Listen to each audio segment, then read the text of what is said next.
I mean, here it was. You've gone from RFU, loads of structure, loads of history, loads of talent, loads of frameworks, grassroots, etc., etc. You to DTZ again, big, multinational, big corporate with process, bureaucracy, structure.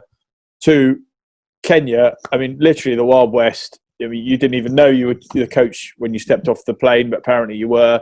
There was no grassroots. There was talent, but how you identify that and put it into a process. Like, how did you even tackle that scenario? Well, this is like this is a frailty of my character, which was very clear to see. So I got there day one, and I sat there and I went to the high performance center, as they call it, which was a load of mud, and I was given a bag of balls and some cones, and then 30 blokes came running out, 10 minutes late, as always. And I did sit there and I was like, what have you done? Like, I genuinely had that, that kind of fear in your stomach where it just drops and you're like, mate, you've just bitten way too much off. And I'm just sitting there, I'm like, oh my God.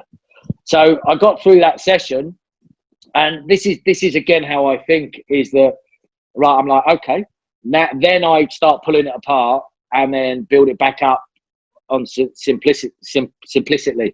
And what Kenya made me do, I'll be eternally grateful for this, is they made me think about the game in its purest sense. So you just said that whether you're a corporate or whether you're a RFU, is what are the fundamentals? What do you need to be a successful team on and off the pitch? And I needed togetherness and camaraderie. I needed athletic ability, but I needed them to be fit, right? And I needed to understand their strengths, their weaknesses, and play to our strengths and minimise our exposure of our weaknesses. So that's how I approached that. I went back, I took it. Now, what I was fortunate about, and people don't realise, is that obviously Kenya's expat, it actually has a reasonable rugby structure. I mean, it's terribly political, but they've got 10, 11 clubs that provide a very strong rugby pathway. Okay. And then it was about giving them guidance, one, in understanding how to maximise their physical attributes, and athletically they're phenomenal, but they just needed guidance on how to get the best out of their body from S&C and supplements. Technically they just needed to improve their EQ. Well, that's the easy bit for me, and tactically we had to educate them as well. So those two parts were the hardest bits that were going to take a bit of time once we got them physically fit and able to do it. Mentally, you've never met a tougher group of men.